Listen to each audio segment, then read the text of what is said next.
Bonsoir. Donc le thème qu'on va essayer de développer ensemble ce soir, je l'ai intitulé « Entre de la haine à l'amour ». Alors pourquoi ce titre? Quel est le rapport? Vous savez que ce Shabbat, même si nous n'avons pas jeûné Shabbat, parce que c'était Shabbat, nous sommes passés donc par la date du 17 Tammuz. 17 Tammuz qui est donc le point de départ de la période triste pour le peuple juif, puisque c'est la période donc qui va commémorer entre autres la destruction du temple de Jérusalem, des deux temples de Jérusalem qui va avoir lieu donc le 9 Av. Et les maîtres du Talmud donc vont nous parler un petit peu de ces deux destructions et vont essayer donc d'évoquer quels sont les différents éléments qui ont été présents et qui ont fait que le peuple d'Israël se retrouve avec un temple détruit. Tout d'abord, il faut bien comprendre que les événements tels qu'ils sont relatés par le Talmud et par les historiens ont bien eu lieu. Flavius Joseph parle longuement de la destruction du temple, mais il faut réaliser que ce qui se passe n'est pas l'origine, mais n'est que la conséquence d'autre chose. Je vais vous dire ça à travers une phrase que le Talmud utilise. Lorsque Titus vient et va détruire le temple, eh bien une voix céleste s'adresse à lui et lui dit « Titus, kemar tachun tachanta » Titus, c'est de la farine déjà moulue que tu as moulue. C'est-à-dire, en deux mots, le temple n'existe plus. Il n'est plus qu'une coque vide. C'est vrai qu'il est là, concrètement, et c'est toi qui viens, et avec tes balistres, avec tous tes objets de guerre, tu vas le détruire, mais sache qu'il est déjà détruit de l'intérieur.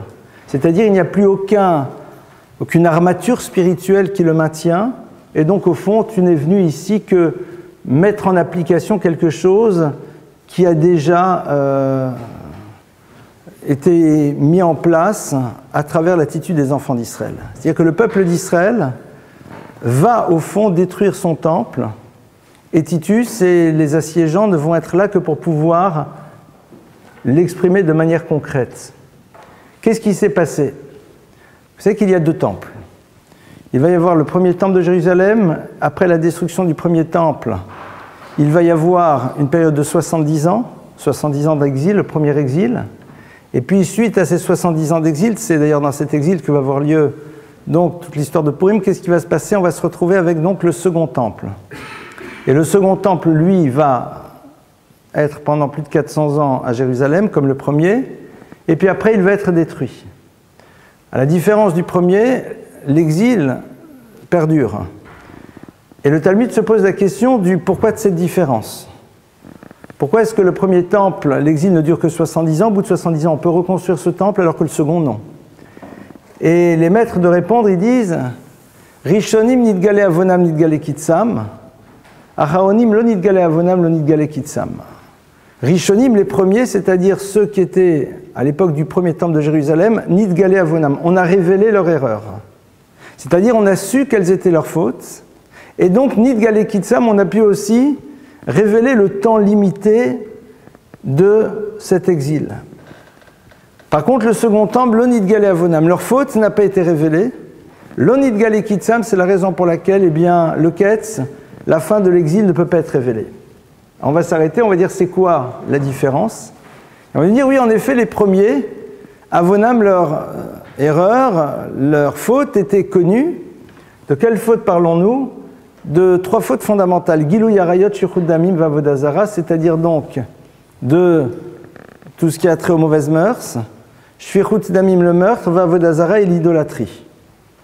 On nous dit, mais comme c'était connu, alors c'est pour cela que la fin est connue. Par contre, les seconds, leur faute n'est pas connue. Mais elle n'est pas connue, mais on en parle quand même. Alors c'est curieux. Et si elle n'est pas connue, ben elle n'est pas connue. Non, mais on dit, si, on va te dire ce que c'est, mais elle n'est pas connue. Et c'est quoi? C'est ce qu'on appelle sinatrinam, la haine. La haine gratuite, la haine que l'on avait les uns vis-à-vis des autres. Mais alors si c'est connu, c'est connu. On te dit ce que c'est, mais en même temps on te dit que c'est pas connu, et comme c'est pas connu, c'est pour ça qu'on ne sait pas quand c'est la fin. Alors on va essayer de comprendre ce texte, et puis à partir de cela, on va rentrer un petit peu dans notre sujet sur justement de la haine à l'amour. Imaginez que demain, une personne se lève et décide de tuer quelqu'un.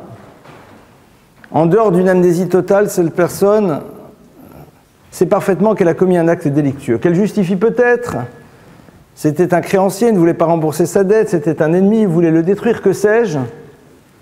Mais ce qui est sûr, c'est qu'il est au courant qu'il a fait un acte qui peut être considéré comme étant un acte interdit, même si lui-même s'est créé son système pour considérer que c'était pas si grave.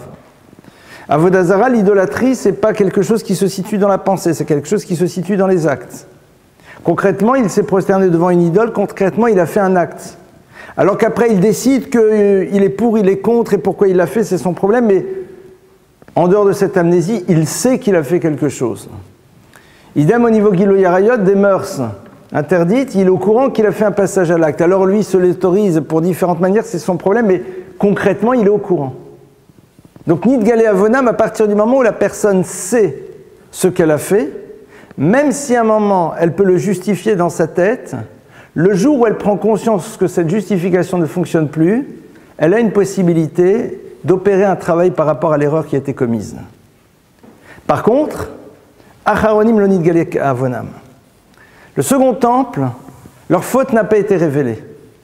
C'est-à-dire que vous interviewez quelqu'un dans la rue, vous lui demandez, mais est-ce que tu penses que tu as commis un acte délictueux? As-tu fait d'après toi sans doute quelque chose de négatif que tu t'autorises? Que tu t'autorises ou que tu as décidé que c'était pas si grave que ça? Il dit, oh non, non, rien du tout. Le premier, tu dis, est-ce que quand tu fais un petit peu un flashback sur les 15 jours qui viennent de passer, qu'est-ce que tu as fait? Il dit, bon, j'ai tué quelqu'un, mais d'un autre côté, j'étais légitime défense, je devais le faire, et puis l'autre, il est insupportable, que sais-je? Mais vous pouvez le dire. Là, le second, il dit non, où est le problème? Non, il n'y a pas de problème. Je ne sais pas ce que j'ai fait, non, tout va bien. Je n'ai rien fait de mal.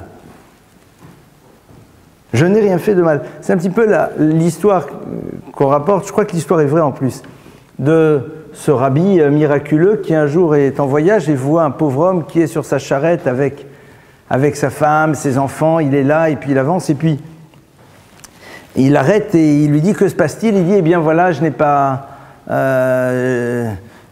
payé mon loyer à temps et mon propriétaire a décidé de me renvoyer et donc voilà, gère et j'essaye de trouver un endroit où je vais pouvoir me mettre. Bon, très bien. Il lui donne sûrement de l'argent et puis 2 jours après, il arrive dans une riche ferme des environs et puis il est reçu par le propriétaire, riche propriétaire terrien et puis il l'invite à sa table et puis il lui dit, Rabbi, ça tombe bien que vous soyez là, écoutez, il est arrivé quelque chose cette nuit assez incroyable, j'ai envie de comprendre pourquoi. Il dit, que s'est-il passé? Il dit, écoutez, voilà, j'ai ma grange qui a brûlé. Alors, grâce à Dieu, ça va, j'ai encore ce qu'il faut, mais pourquoi? Quel est l'élément sur lequel je dois réfléchir? Le propriétaire est justement celui qui a renvoyé le pauvre juif, n'est-ce pas? Et donc, le rabbi le regarde, lui dit, réfléchis un instant, penses-tu que dans les jours qui sont passés, tu as fait peut-être des choses qui sont peut-être pas si géniales que ça, tu as fait peut-être des erreurs? Et l'autre réfléchit, il dit non, je ne vois pas. Il dit, mais réfléchis bien, peut-être qu'à un moment, il y a eu un comportement qui s'est... Puis on lui dit, ah oui, bien sûr, je te rappelle, comme diraient les enfants, je me rappelle. Il y a 15 jours, vendredi soir, avant de faire le moti, vous savez, la bénédiction qu'on fait sur les 2 pains avant de les consommer le vendredi soir, eh bien, cette coutume de faire une petite trace avec le couteau sur le pain avant de faire la bénédiction, j'ai oublié. Ah, j'ai trouvé. Et le rabbi de le regarder, de lui dire, ben, t'as pas trouvé, tu es amnésique, non. Mais pour toi, ce que tu as fait est tellement évident. Renvoyer cet autre ne te pose tellement peu de problèmes que tu ne peux même pas imaginer qu'il y a ici quelque chose sur lequel tu dois t'arrêter. Et c'est ce qui s'est passé dans le second temple. Les gens ne voyaient même pas où était le problème. Vous leur demandez, mais est-ce qu'il s'est passé quelque chose? Non. Alors qu'est-ce qui s'était passé? Et c'est quoi cette fameuse haine dont on nous parle? Surtout haine gratuite. Et on va essayer dans un second temps de comprendre comment est-ce qu'on peut justement passer de l'univers de la haine à l'univers de l'amour. Alors, tout d'abord, le problème c'est le mot haine. C'est quoi la haine? Vous êtes dans le 9.3, j'ai de la haine. J'ai la haine. Avec un bon rap bien comme il faut, j'ai la haine. Bof. Ça veut dire quoi? Souvent, c'est de la jalousie. Souvent, c'est le miroir que l'autre me renvoie de mon propre échec parce que je n'ai pas voulu faire des efforts. Donc j'ai la haine vis-à-vis de celui qui me renvoie une image de ce que j'aurais pu être et de ce que j'ai décidé de ne pas devenir. Mais est-ce que c'est ça la définition que la Torah donne de la haine? Comment se dit le mot haine en hébreu? Sin'a, bravo. Sin'a, pas sina, hein. La sina. Sin'a, la haine. Le Talmud nous dit d'abord, c'est quoi celui qui a de la haine? Kol shelo diber imo 3 yamim mitoch eiva. C'est quelqu'un qui ne parle pas à l'autre pendant 3 jours parce qu'il lui en veut. Définition de la haine, c'est ne pas parler à l'autre pendant 3 jours parce qu'on lui en veut. Eiva, c'est vraiment une tension qui existe entre nous. D'ailleurs, au passage, c'est le terme qui est utilisé par la Torah lorsqu'elle parle de... Après la faute, lorsque le serpent a fait fauter Adam et Ève, eh bien Dieu dit « Eva Hachit », je vais mettre cette tension entre toi et l'humain, et quand l'humain se rapproche de toi, tu voudras le piquer. Donc voilà, il y aurait quelque chose de difficile entre vous. Donc il y a une situation complexe. Eva, quelque chose dans lequel on en veut à l'autre. Alors on en veut à quelqu'un, c'est des choses qui peuvent arriver, même s'il faut essayer de ne pas y arriver. Et c'est Kol shelo diber imo 3 yamim, c'est celui qui ne veut pas parler à l'autre pendant 3 jours. Vous savez que lorsque l'on parle de 3 dans la tradition juive, le 3 introduit un concept que l'on appelle la chazaka. Chazaka, c'est installer les choses. Vous faites une chose une fois, ça peut arriver. 2 fois, c'est un heureux concours de circonstances. 3 fois, c'est que sans doute on a envie de l'inscrire.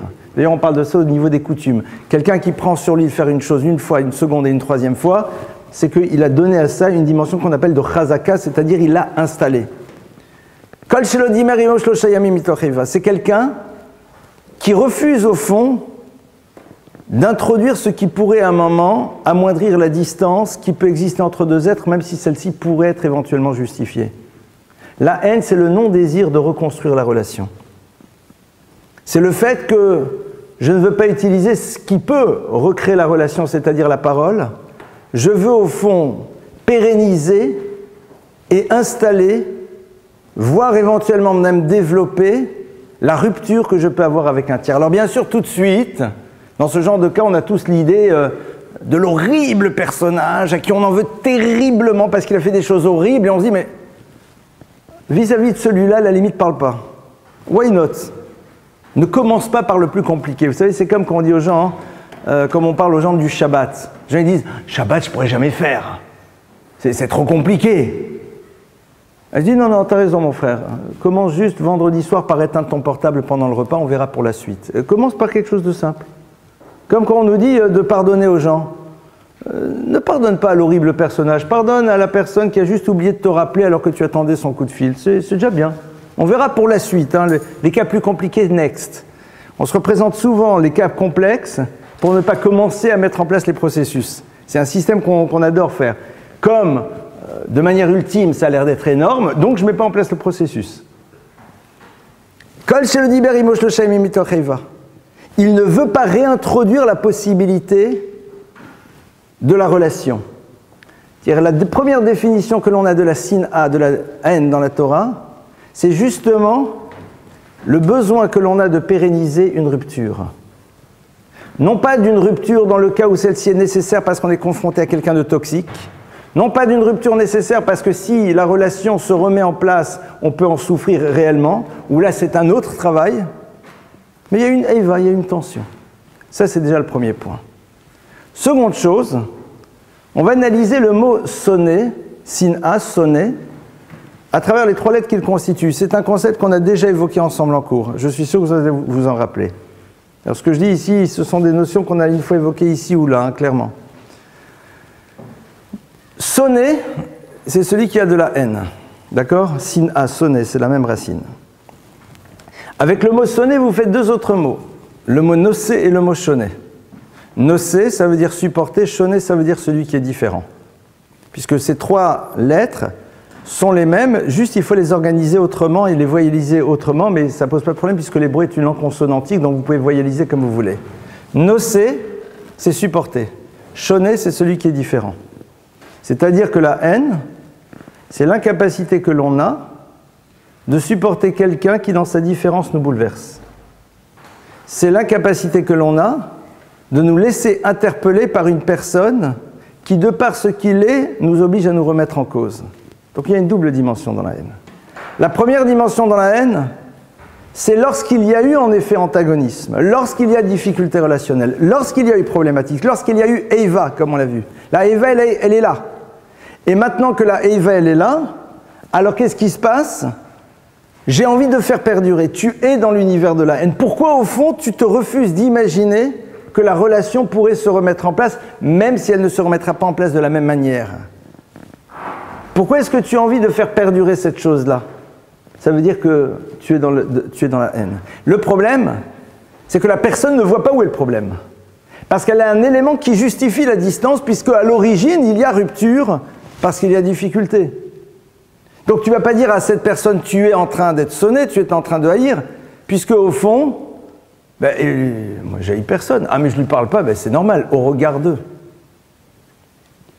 Deuxième dimension, c'est ne pas vouloir à un moment se confronter à quelqu'un qui nous remet en cause.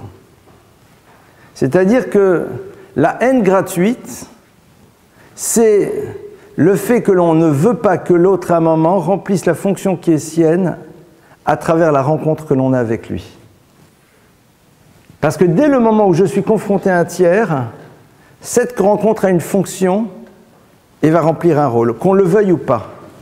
Elle va soit m'obliger à faire un effort sur moi-même, de par le fait que l'autre est là, et donc à partir du moment où cet autre est là, eh bien il va m'obliger à grandir, puisqu'il m'oblige à grandir, donc je lui donne une place. Je vais vous donner un exemple très concret. Quand vous êtes face à quelqu'un, regardez, je vous donne un exemple très simple. Là, ce soir, on a chaud, il fait chaud. Je suis avec ma veste, je suis sûr que si j'enlève ma veste et ma cravate, ça s'arrêtera là, je vous rassure, vous n'en tirez pas ombrage. D'accord? Concrètement, j'ai décidé en début de cours que par respect pour ceux qui m'écoutent, et puis parce que je ne suis pas en train d'être dans le hammam total, j'ai envie de garder ma veste. Et puis comme c'est enregistré, donc ça fait plus mieux, d'accord? Quelque part, c'est votre présence qui m'oblige à faire un effort. Vous ne m'avez rien obligé. Mais donc au fond, vous êtes en train de m'aider à faire un acte qui quelque part me fait grandir. Pourquoi? Parce que c'est tout simplement une nouvelle expérience d'une exigence que l'on peut avoir vis-à-vis de soi. Est-ce que je peux exiger de moi-même quelque chose?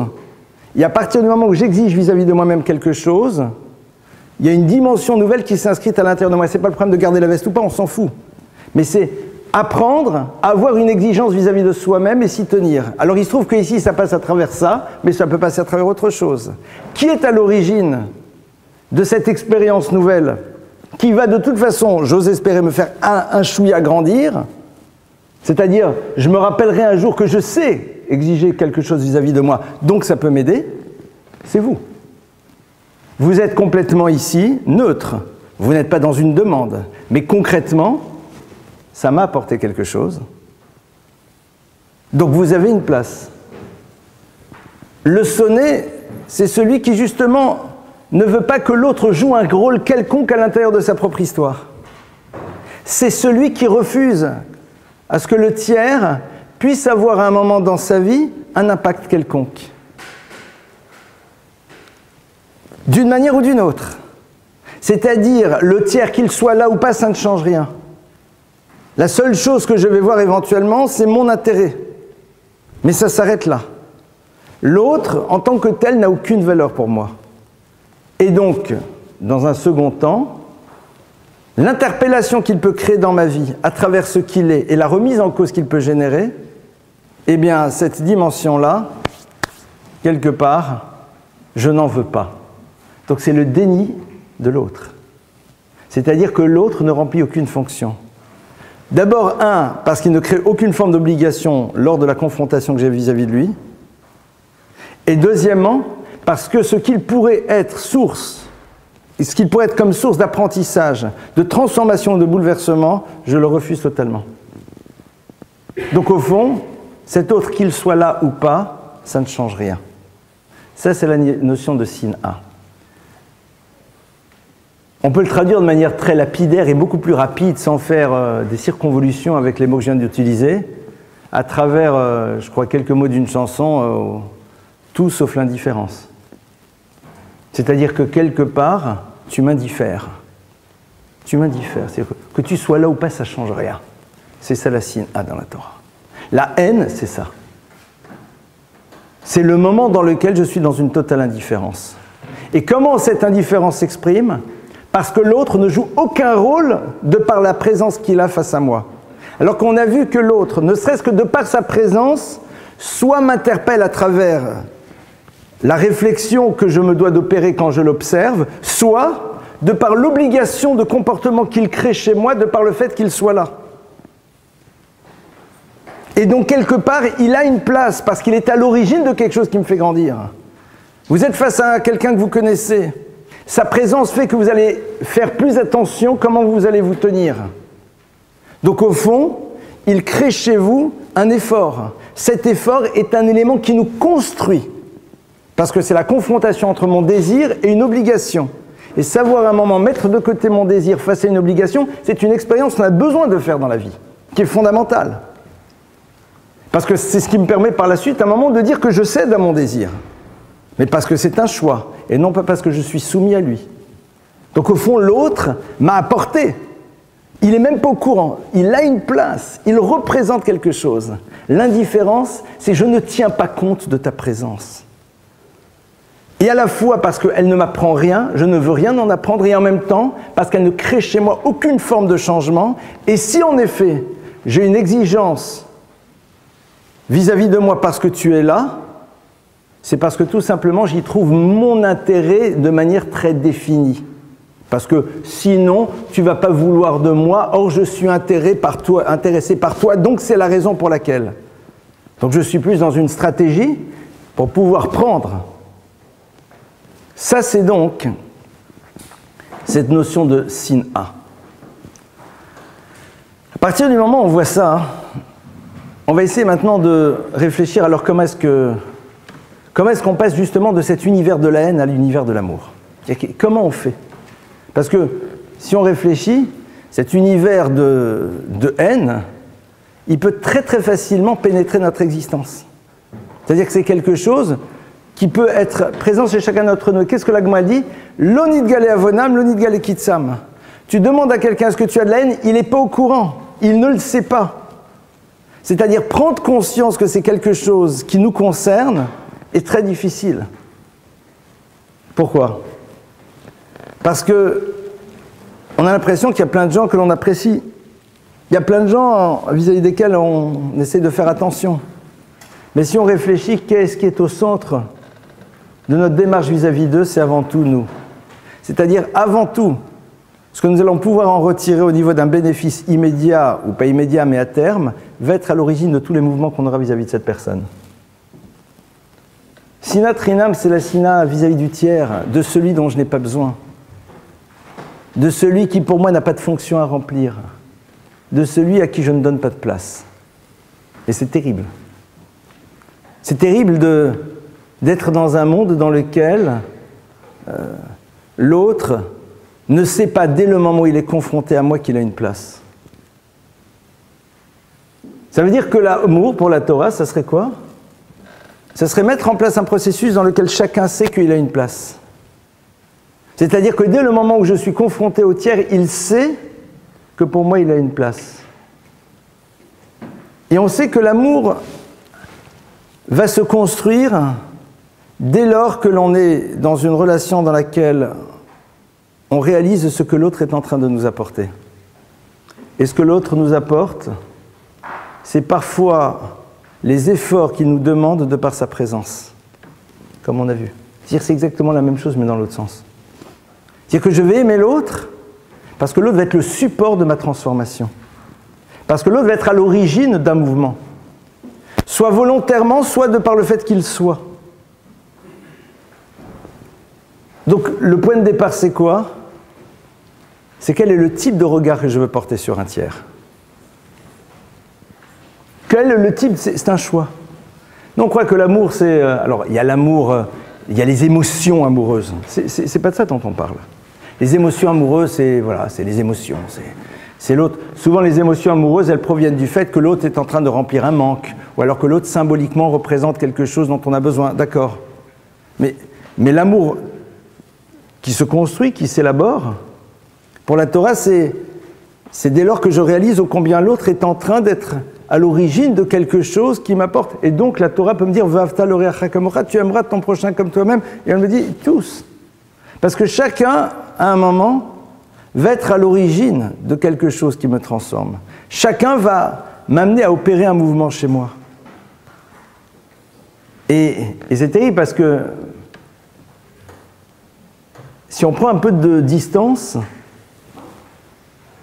on peut réaliser que certaines personnes, on peut les aimer un jour, même si on n'a pas réussi à les aimer tout de suite, parce que, qu'on le veuille ou pas, elles nous ont permis de devenir ce qu'on est devenu, même si on aurait été préféré passer par autre chose pour le devenir. C'est-à-dire que concrètement, elles ont une part dans notre construction. Ça, c'est donc le point de rupture entre les deux. Comment est-ce qu'on va faire pour réussir à construire ça? Comment est-ce qu'on va faire pour réussir donc à développer cette relation d'amour? Comment est-ce qu'on va le mettre? D'abord, comme on l'a vu, c'est un choix. C'est un choix, c'est une décision. On décide d'aimer. On n'attend pas que ça nous tombe sur la tête. On décide d'aimer. On fait le choix d'aimer l'autre. On fait le choix de l'aimer. C'est-à-dire, on fait ce qu'il faut pour qu'on ressente un sentiment qui s'appelle de l'amour. Et attention, le mot amour, parce qu'on utilise ce terme aussi vis-à-vis de la relation que l'on a avec Dieu, on comprend bien que c'est tout sauf un sentiment émotionnel. Les émotions donnent une dimension supplémentaire. Je dois être capable de dire à l'autre « je t'aime », comme je peux dire à la personne avec laquelle je construis « je t'aime ». Les mots sont les mêmes. Mais dans un cas, j'y introduis une dimension qui n'existe pas dans l'autre. Mais les mots sont les mêmes. Ahava, c'est un terme générique, avec un supplément dès lors qu'il y a quelque chose qui confine des émotions, du désir et de tout ce que vous voulez, mais qui sont des éléments qui s'intègrent à l'intérieur du principe. Comment est-ce qu'on fait donc ce choix d'aimer? Comment est-ce qu'on arrive à aimer quelqu'un? Comment est-ce qu'on va faire ce choix d'aimer? Alors on a vu qu'il y a déjà le regard que l'on porte sur la place qu'il occupe à l'intérieur de notre vie, et le fait que l'on va se focaliser sur cet élément qui était à l'origine de notre construction supplémentaire. Et c'est cette partie avant tout que l'on va aimer.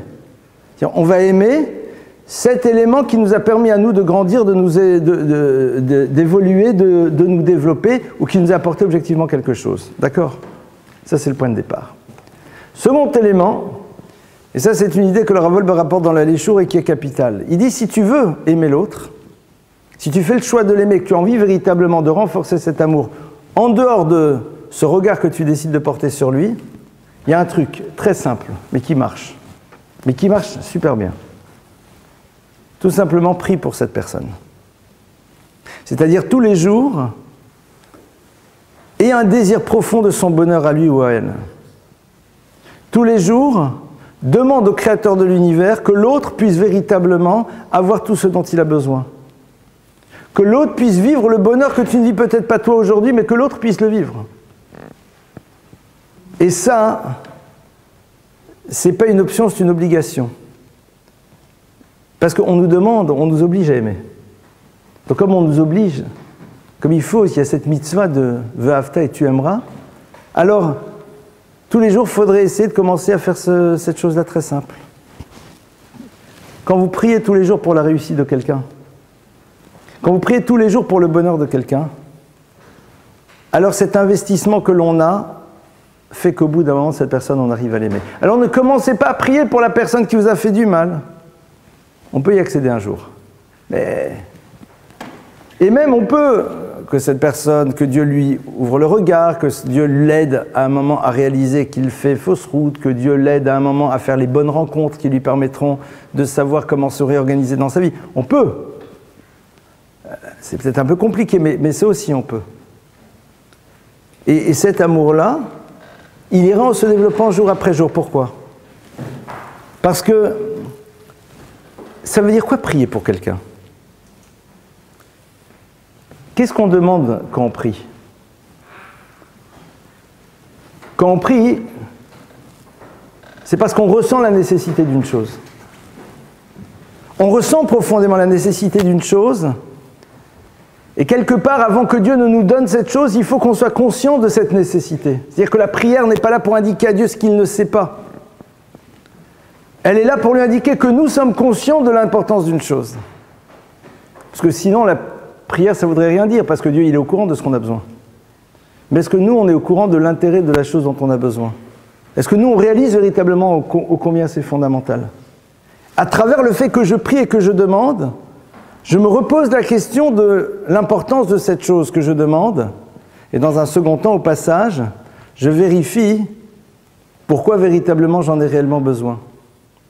Prier pour l'autre, c'est au fond prendre la mesure de l'importance de vivre dans un monde dans lequel l'autre est bien. C'est-à-dire, mais pourquoi j'ai envie que l'autre ait? Pourquoi j'ai envie que l'autre soit super bien? L'autre est déjà bien. Pourquoi j'ai envie que cet autre ait tout ce qu'on puisse rêver? L'autre, c'est pas mal déjà. Il habite, il a plein de trucs. Non, on s'imaginerait, il faut commencer à prier pour la personne qui est dans la galère, dans l'angoisse, etc. Alors là, il faut. Mais celui-là, pourquoi j'ai besoin?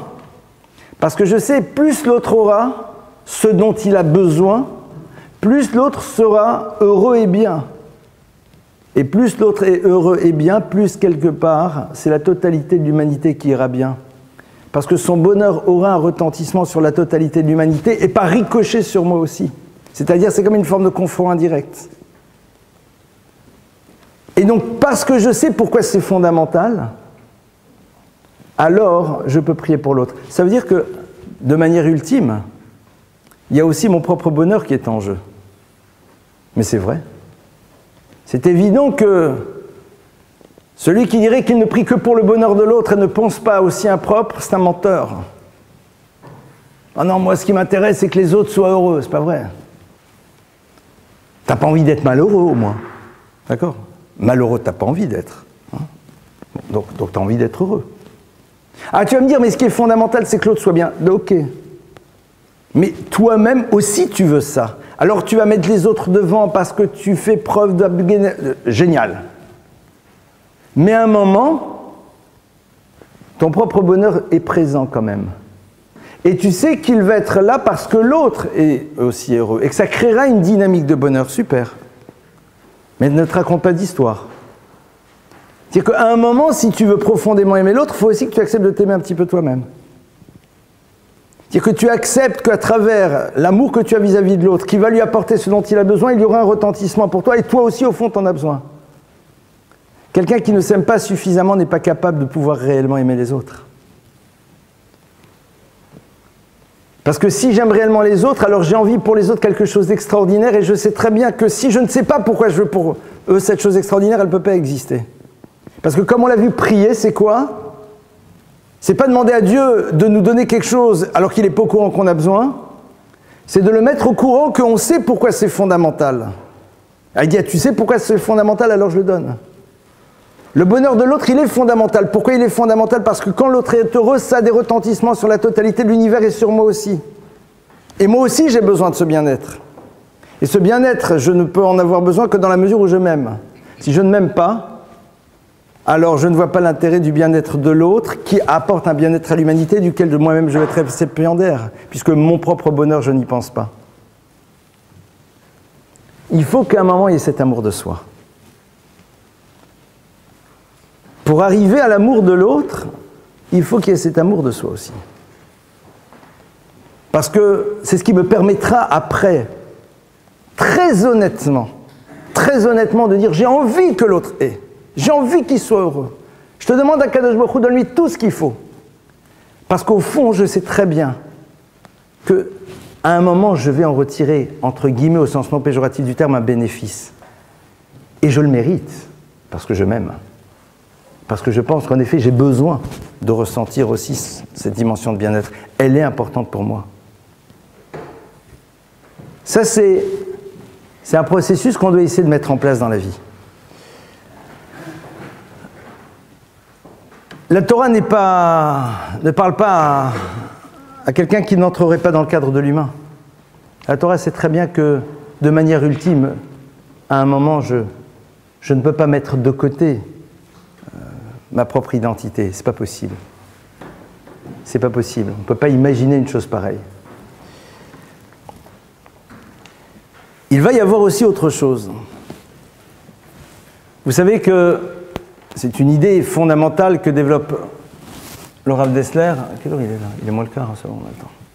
Cette idée-là est la suivante. Rav Dessler nous explique que, on a souvent entendu cette notion, que ce n'est pas parce que l'on aime que l'on va donner, mais c'est parce que l'on va donner que l'on va réussir à aimer. Et ça rentre exactement dans le même principe. Rav Dessler dit que c'est parce que tu vas donner à l'autre. Et qu'est-ce que tu donnes à l'autre? D'abord ton désir que l'autre soit heureux. Et puis après, ça peut prendre son expression de manière concrète. Il dit pourquoi, en donnant à l'autre, tu arrives à l'aimer?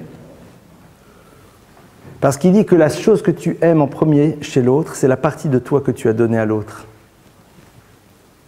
Cette partie de toi, qui était à toi, et qui est chez l'autre, cette partie, tu dois l'aimer. Et maintenant, elle est chez l'autre, donc cette partie de toi qui est chez l'autre, tu l'aimes, et donc ça va te permettre aussi de mettre en place ce processus pour aimer l'autre. C'est de nouveau la même idée. C'est-à-dire, tu ne peux pas à un moment imaginer développer cette notion d'amour si tu n'acceptes pas que tu dois être capable d'aimer d'abord ce que tu es. Lorsque quelqu'un n'apprend pas à s'aimer,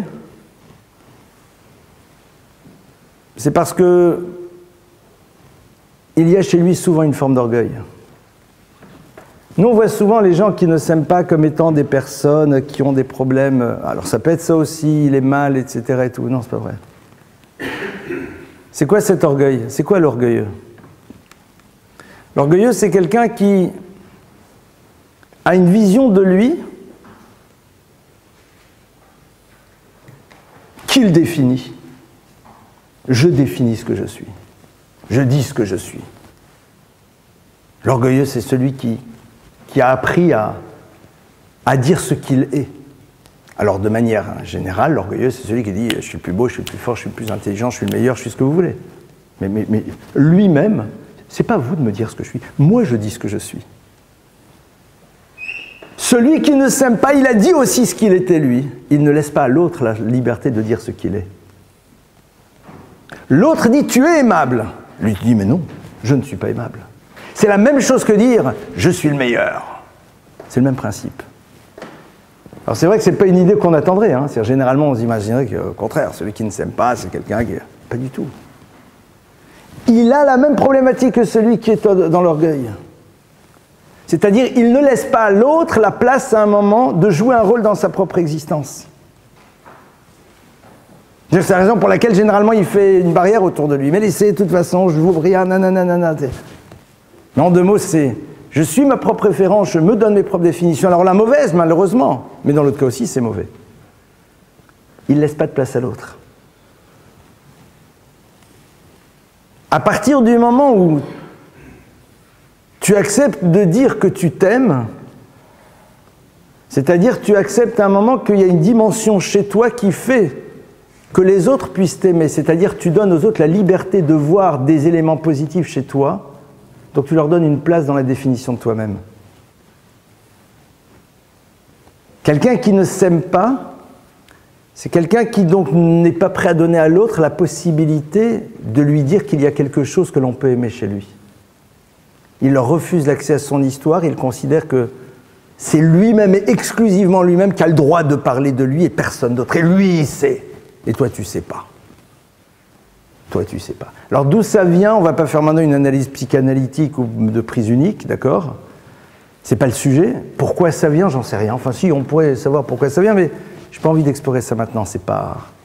mais ce qui est sûr, c'est que être prêt à donner à l'autre la possibilité de jouer un rôle dans ma propre existence en lui donnant cette liberté de me dire à un moment un tout petit peu ce que je suis, c'est-à-dire quelqu'un d'aimable, au sens premier du terme. Donc l'autre, je lui donne une place. Donc l'autre, il a une liberté. Donc l'autre, il existe. Donc il a une fonction. Donc quelque part, je sors de l'univers de la haine, dans lequel on a décidé que l'autre n'avait pas de fonction. C'est-à-dire l'autre n'a aucune fonction dans l'univers de la haine. Il n'a rien à remplir, on s'en fiche. Quelqu'un qui ne s'aime pas lui-même, donc il ne peut pas aimer l'autre, il est dans la problématique de la haine. Parce qu'il refuse à l'autre cette liberté qu'il possède de me dire à un moment que je suis aimable. De mettre le point sur le fait de dire, mais tu vaux quelque chose, il y a des raisons de t'aimer. Aime-toi parce que regarde ce que tu es. Non. On est dans la haine aussi. Vous voyez que le passage donc de la haine et l'amour, il est extrêmement fin. Et le texte nous dit que Akadosh Baruch Hu n'a aucun problème avec l'humain dans toutes ses complexités. On a tous nos complexités, nos hauts, nos bas, nos moments difficiles, nos colères, nos rancœurs, nos désirs, nos pulsions, ce que vous voulez. On a tous. Akadosh Baruch Hu dit, je gère. C'est-à-dire qu'en deux mots, le coléreux, le paresseux, le nerveux, le machin, le pulsionnel, je peux gérer. Il y en a un avec qui c'est pas possible. Lui et moi, c'est pas possible. C'est impossible. C'est qui? L'orgueilleux. Parce que l'orgueilleux, il donne même pas la place à Dieu de lui dire qu'il l'aime. Et comment est-ce qu'Hachem nous dit qu'il nous aime? Très simplement. Parce qu'on est. Parce qu'à chaque moment où on est, c'est l'expression du désir qu'Akadosh Baruch Hu a que l'on soit qui est présent. Donc de manière ultime, celui qui est dans l'orgueil, qui quelque part ne laisse personne rentrer dans sa propre histoire, ben, Hachem dit, au fond, il ne peut rien se passer avec lui et moi, quoi, rien du tout. Il y a son moi absolu. Alors nous, souvent, pensons son moi absolu, genre, mais non, personne ne peut lui dire ce qu'il n'est même pas Dieu. C'est-à-dire qu'il n'est pas capable de voir Dieu dans sa propre histoire. Parce que s'il le voyait, alors il verrait une dimension d'amour. Donc quelque part, il dépendrait d'un tiers. Et donc il ouvre la porte. Il sort de la haine, il va vers l'amour. Donc pour lui, même s'il parle de Dieu, mais c'est un concept, c'est une idée, ce sont des notions. Il peut même être religieux, mais cette dimension d'Akadosh Baruch Hu dans sa propre existence, il ne la voit pas. Il n'arrive pas à la voir, il ne veut pas la voir. Tout l'enjeu justement des 3 semaines qui existent entre Shiva Asar B'Tammuz et Tisha B'Av, ça va être justement d'opérer un travail par rapport à ça. C'est-à-dire de se dire, voilà, Lo nitgale avonam, lo nitgale kitsam. Parce que justement, leur faute n'a pas été révélée comme on a vu, parce que la personne n'arrivait même pas à voir qu'il puisse y avoir un problème. C'est pour elle, mais il n'y a pas de problème. Alors, lo nitgale kitsam, le ketz, la limite, elle n'a pas été révélée. Mais en même temps, si elle n'a pas été révélée, c'est-à-dire que la limite, elle peut être demain. C'est-à-dire que demain, déjà, on peut tout changer. C'est-à-dire que s'il n'y a pas de limite, il n'y a pas de limite inférieure, il n'y a pas de limite supérieure, mais il n'y a pas de limite inférieure. C'est qu'on est dans cette liberté de tout changer. On est dans cette liberté de transformer véritablement l'univers à travers une démarche qu'on va essayer d'expliciter en quelques instants. Comment est-ce qu'on fait pour refaire entrer ça de manière concrète, ce soir, demain, à chaque moment? C'est se poser une question, une seule. Quelle est la dernière fois où j'ai su voir en l'autre le facteur épanouissant qu'il représente dans ma vie? Je ne parle pas du psy que tu vas voir et qui te donne des éclairages sur ta vie. Je ne parle pas du patron qui t'a fait une augmentation. Je ne parle pas de la personne qui t'a dit que tu es le plus beau, le plus intelligent et qu'enfin on t'a dit quelque chose qui est un compliment. Ou là, en effet, ben, c'est pas très compliqué, c'est tellement important que... Non, non. D'une rencontre, d'un échange, d'un lien quotidien dans lequel il se passe rien de spécial, on va dire. De ces personnes que l'on croise. Parce que c'est facile de dire, ouais, celui-là, non, il m'interpelle, il me bouleverse. Mais oui, c'est normal, c'est son job presque. Donc c'est pas de ça dont on parle. De la rencontre. De la rencontre dans laquelle, voilà, il y a un échange, il y a des gens qu'on croise, qu'on voit, avec qui on parle. Quelle est la dernière fois où je me suis dit, mais j'aime cette personne, avec un grand A, parce que il s'est passé quelque chose et ce quelque chose m'a amené à réfléchir à cette personne, je la vois plus, je sais pas où elle est, j'en sais, c'est un vieux monsieur de 95 ans, une vieille dame de 98 ans, un jeune homme de 12 ans, on s'en fiche. On s'en fiche, c'est-à-dire il y a rien, il y a l'individu qui a un moment...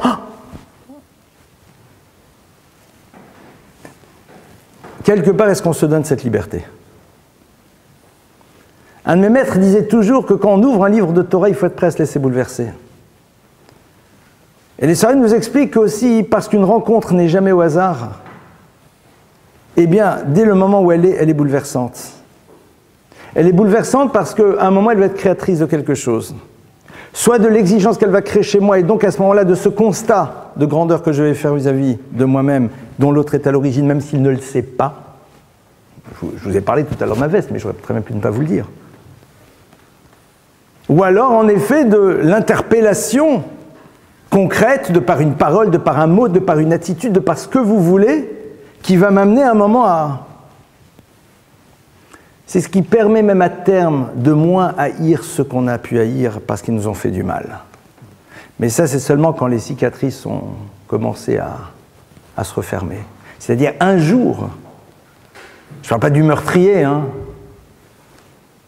Il y a des cas ultimes dans lesquels c'est quasiment inimaginable, mais c'est ce qui nous permet de ne plus avoir de haine, sans être indifférent, d'être dans un rapport de ce que j'appellerais de neutralité bienveillante. Parce que personne ne te dit que tu dois dire à chacun « je t'aime ». Non, c'est pas nécessaire. Mais cette neutralité bienveillante qui montre que l'autre a une place et que cette bienveillance dont je fais preuve est révélatrice au fond de la fonction qu'il a pu remplir à un moment ou à un autre, même si j'aurais préféré que ça se passe autrement. Je ne parle pas des cas extrêmes où on ne va pas y penser maintenant parce que c'est trop lourd. Voilà, ça, on ne peut pas y arriver tout de suite souvent. Il nous faut un peu de temps. Et puis un jour, on réalise. Et le regard, il n'est pas le même. Et à ce moment-là, le Beth Amikdash, il peut se reconstruire. C'est-à-dire que le Beth Amikdash, il se reconstruit si on décide en effet de remettre en place ce type de processus dans notre vie et par ricochet, de faire en telle sorte que ça existe dans le clan d'Israël. J'ai envie de dire encore plus dans cet enseignement et dans ce partage, ce que le Chafetz Chaim dit, qu'on est autorisé à ne dire une chose que si on a envie de l'atteindre. Donc c'est pour ça que je m'autorise à vous dire ce que je viens de vous dire. Parce que entre le vivre et le dire, c'est deux univers, mais entre le dire et désirer le vivre, ça c'est peut-être possible. La question, elle est de savoir, est-ce qu'on désire le vivre? Est-ce qu'on désire vivre dans une vie dans laquelle, eh bien, rien ne sera plus banal? Toute rencontre sera génératrice de quelque chose, parfois même de minime. Regardez quand on voit, par exemple, parfois des enfants, des bébés, des petits enfants. Qu'est-ce qui fait que on peut les aimer? Certaines personnes sont totalement vis-à-vis des enfants, wallo, comme dirait l'autre. C'est parce que tout simplement, l'enfant, de par ce qu'il est, nous interpelle sur quoi? Il nous renvoie au fait que la vie, c'est un miracle, et que comme c'est un miracle, alors il faut tellement être capable d'en profiter, comme Hachem nous demande de le faire. Il nous renvoie à l'expérience du sourire vrai, authentique, dans lequel il n'y a rien d'autre qu'un sourire, il n'y a rien d'autre qui se joue. Il n'y a pas d'ambiguïté dans le sourire d'un enfant. Et quelque part, ça nous renvoie, nous, à cette envie d'être aussi dans la rencontre avec ce sourire et de pouvoir réussir à l'émettre. Il a créé quelque chose chez nous. Et puis il y a ceux qui, justement, ils les voient. Ils vont le faire comme ça parce que ça se fait, et puis ils passent à autre chose, quoi. Il n'y a rien qui s'est créé. Strictement rien. Ça, c'est l'enjeu de ces 3 semaines. À nous de savoir réussir à pas juste y penser, mais à essayer de l'installer. C'est pas simple, mais c'est génial quand même. Je vous remercie. À vous les questions. Oui. Je sais que vous avez dit qu'on ne va pas sur le sujet, mais je voudrais quand même... Mais tu vois que je m'étale sur le sujet quand même. Ouais. D'accord, au moins c'est clair. C'est quand. En fait, là, je voudrais juste savoir la raison au niveau psychanalytique de celui qui ne s'aime pas. Il y a-t-il des psychanalystes dans la salle? Alors, j'ai dit psychanalytique, j'aurais pu dire un autre mot. Mais bon, je vais essayer quand même de rentrer dans le sujet. Il y a des personnes qui pensent qu'elles n'ont pas le droit de s'aimer. On leur a refusé le droit à l'existence. On refuse à quelqu'un le droit à l'existence en lui montrant que son existence ne peut exister que dans un cadre.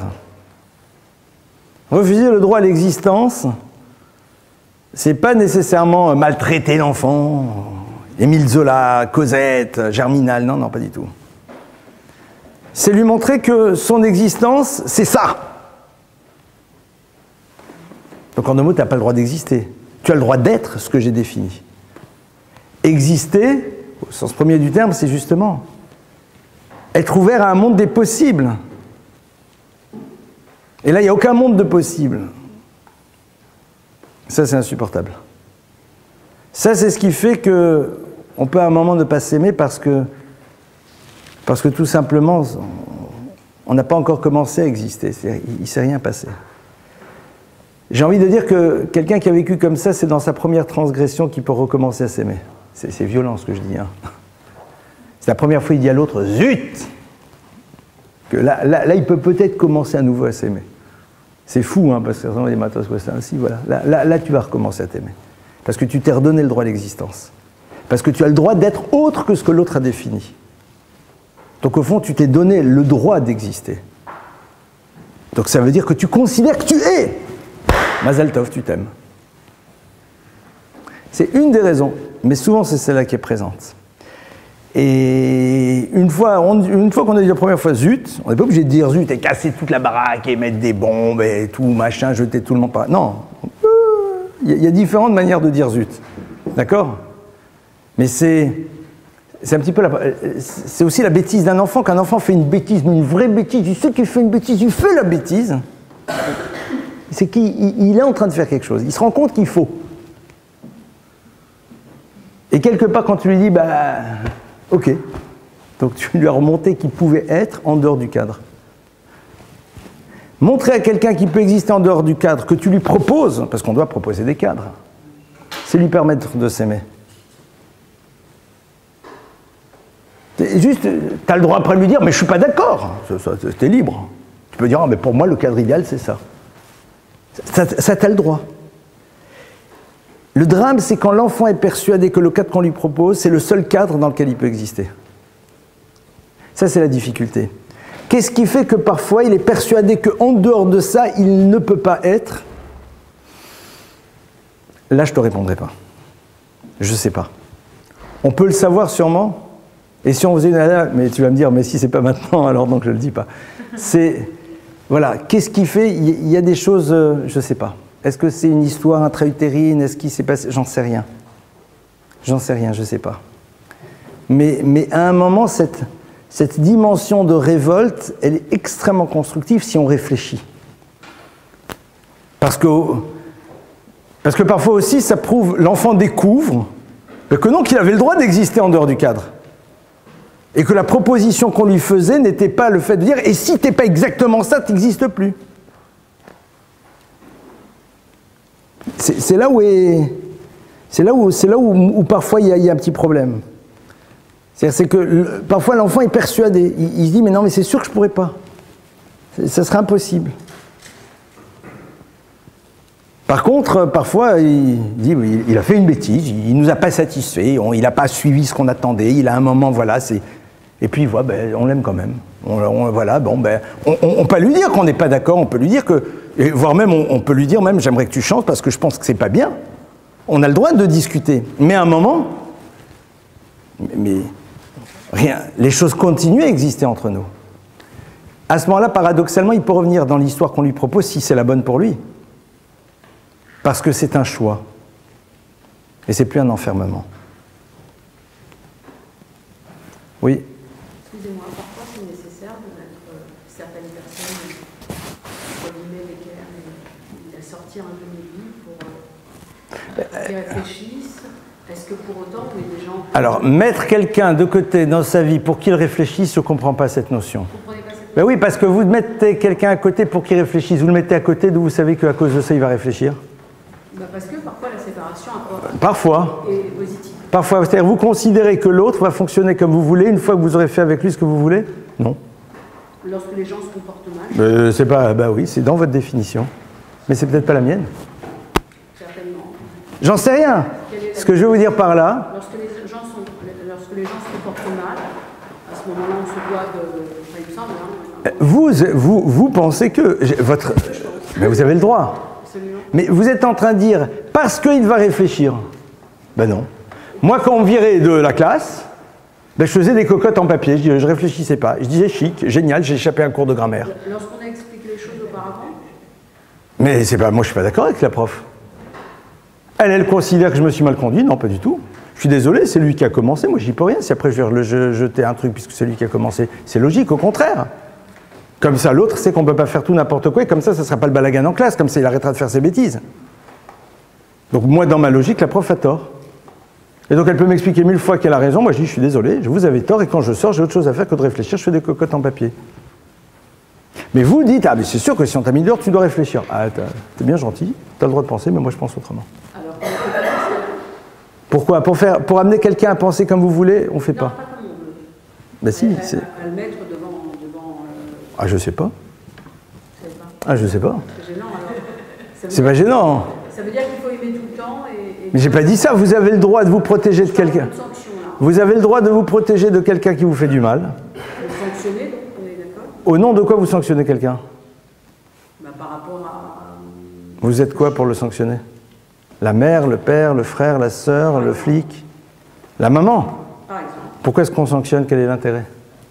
De manière à ce que les erreurs ne se reproduisent pas. Qui vous dit qu'elles ne vont pas se reproduire? Vous avez envisagé une autre hypothèse? Excusez-moi, c'est... Ouais, on fait un one by one. D'autres hypothèses. Puisque l'objectif c'est que l'autre ne recommence pas. Il arrive évidemment qu'en dernier ressort, on est d'accord. Hein. Je suis pas sûr. Moi, certainement. Bah, ou Rechem.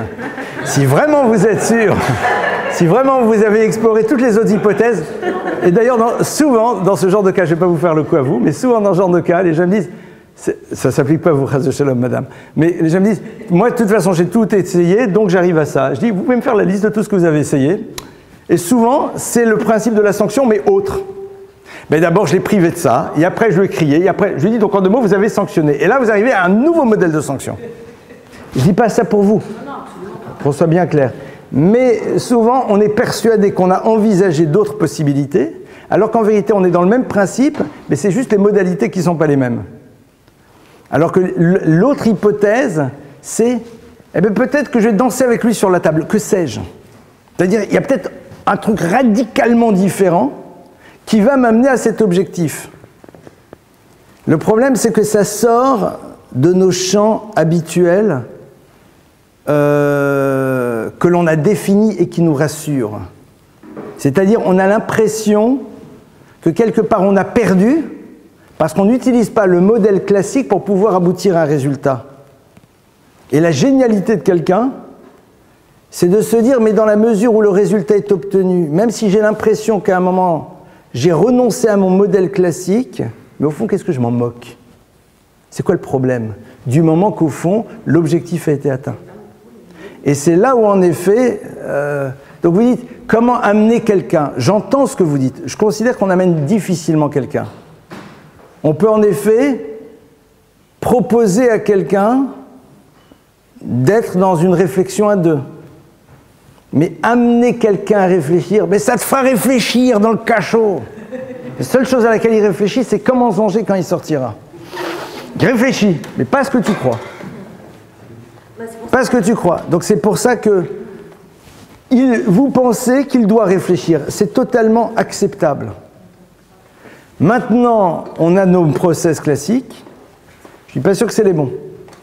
Il y a peut-être d'autres possibilités. Une des possibilités, c'est de se dire, c'est quand la dernière fois que moi j'ai décidé de réfléchir par rapport à ce que j'ai fait? Est-ce que ce concept, il existe, Bichlal, dans cet univers? Ah ben non, moi, je n'ai pas besoin de réfléchir à ce que je fais, puisque je fais tout bien.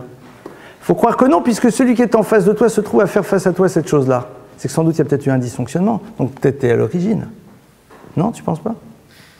Non. Ah ben voilà. Si moi, je ne réfléchis pas à ça, je ne peux pas demander à l'autre de réfléchir. Je ne peux pas demander à l'autre de réfléchir. Ça n'a pas de sens. Je veux qu'il réfléchisse. Quand vous voyez des parents qui viennent, par exemple, et qui disent « Ouais, il fait ça », Et je leur demande après vous, pourquoi? Ils sont souvent très étonnés. Parce qu'il est méchant, parce qu'il a des mauvais copains. C'est-à-dire c'est toujours quelque chose qui est à l'extérieur de nous-mêmes. J'ai rarement vu des parents qui se disent, c'est vrai qu'en réfléchissant bien, peut-être c'est la tension qui réside dans notre couple qui est à l'origine de ce qui se passe chez lui. Ou peut-être c'est le fait que je ne sois pas suffisamment... Ça arrive, c'est super rare. Hein. Généralement, ça arrive quand ils ont déjà vu 8 psys et que ça ne marche toujours pas. Alors parfois, soit ils disent, tous les psys n'ont rien compris, soit ils disent peut-être qu'il va falloir que je commence à réfléchir par moi-même. Parfois, ils n'entendent même pas ce que vous leur dites. Pour eux, ça ne peut pas être eux, c'est pas possible. Voilà, c'est une ouverture que je vous propose.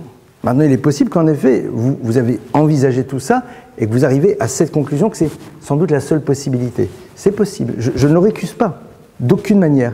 Mais il faut que ça soit le fruit d'autres hypothèses et d'une conclusion par la suite sur ce point-là. C'est le point que je voulais juste ouvrir. Oui, autre question? Oui. Vous nous avez expliqué comment passer de la haine à l'amour, mais comment on peut se comporter vis-à-vis de quelqu'un qui est haineux vis-à-vis de nous? Dans quel type de haine? Celle de l'indifférence? Par exemple. Avoir beaucoup de peine pour cette personne. Avoir beaucoup de peine pour elle. Celui vis-à-vis duquel c'est plus difficile d'avoir de la peine, c'est celui qui est méchant avec nous, c'est-à-dire qui fait des choses méchantes, c'est celui qui fait le croche-pied. Si on arrive, à un moment, on peut prendre de la hauteur et se dire « quel dommage ». Quelqu'un qui est comme ça, moi j'ai un seul mot qui me vient, c'est pitoyable. C'est pitoyable. Le mot pour moi, enfin, c'est le mot qui me vient à la bouche, c'est pitoyable, quel dommage. Mais c'est ça que tu es. Mais on te le dit, ça fait de la peine. Ça fait de la peine. Comme vous voyez des gens qui se disputent pour des choses. L'autre jour, j'ai rencontré, il y avait comme ça toute une équipe de dames, très sympathiques sûrement. Pendant 1h30, j'étais à côté, on était en réunion, elles parlaient. J'ai l'impression que c'était toujours des gamines. On a le droit d'être une gamine dans sa tête à 75 ans et de savoir rire comme une gamine. Oui, j'espère bien. C'est-à-dire de ne pas prendre les choses au sérieux. De savoir encore faire preuve d'une vraie légèreté avec un grand L. Mais là, pendant 1h30 à discuter ce qu'elle a fait, ce que j'ai fait, de l'autre et du machin, etc. Et t'es au courant, et de celle-là, et là, et moi je te dis, etc. Et le machin, et la robe, et le sac. Et je dis, oulala, t'as quel âge? Ça fait de la peine. Ça fait de la peine. T'as envie de leur dire, mais ça peut être autre chose, votre vie. C'est pas qu'on peut pas, mais on se rend bien compte. Il n'y a rien de plus désespérant que de voir quelqu'un qui fait Paris-Marseille en 25 heures alors qu'il avait une Porsche, pas un modèle réduit, et sur une autoroute sans limitation de vitesse. Quel dommage. Ça fait 15 heures que tu pouvais être à Marseille, mon frère. Et tout ce que tu aurais pu faire, 20 heures pour faire... T'avais une Porsche, mon frère. C'est la même chose. C'est-à-dire, tu n'exprimes pas tout ce que tu peux être, tu es là, tu te refuses d'être dans un univers dans lequel tu te transformes, tu veux rester figé dans ta posture, tu ne te confrontes qu'à des personnes qui te permettront de rester exactement ce que tu es, qui ne t'interpelleront jamais, ceux qui peuvent à un moment être bouleversants, tu les mets bien de côté, ou alors tu les définis comme étant des individus dont on ne peut pas tenir cas. Quel dommage. Non, c'est-à-dire prier pour cette personne. C'est-à-dire voir ça et puis se dire quel dommage. On te propose et tu dis non. Et la personne, elle dit non. On peut dire non. Oui. Pour suivre ce que vous dites, il faut savoir pouvoir réprimander son prochain. Suivant ce que vous dites là, il y a des situations dans lesquelles ce n'est pas possible. Alors cette obligation que l'on a de réprimander l'autre, et je vais reprendre un mot d'un de mes maîtres, le Rav Grunstein, qui ne dit pas réprimander mais remontrance, et le terme est beaucoup plus juste, remontrance, remontrer. Il y a un Gemara qui dit que Shem Shemitza Lomar Davar She Hanishma Kamutza Shelo Lomar Davar Shelo Nishma. De la même manière que c'est une obligation de dire une chose qui peut être entendue, c'est une obligation de ne pas dire une chose qui ne peut pas être entendue. C'est-à-dire que parfois l'autre il ne peut pas entendre.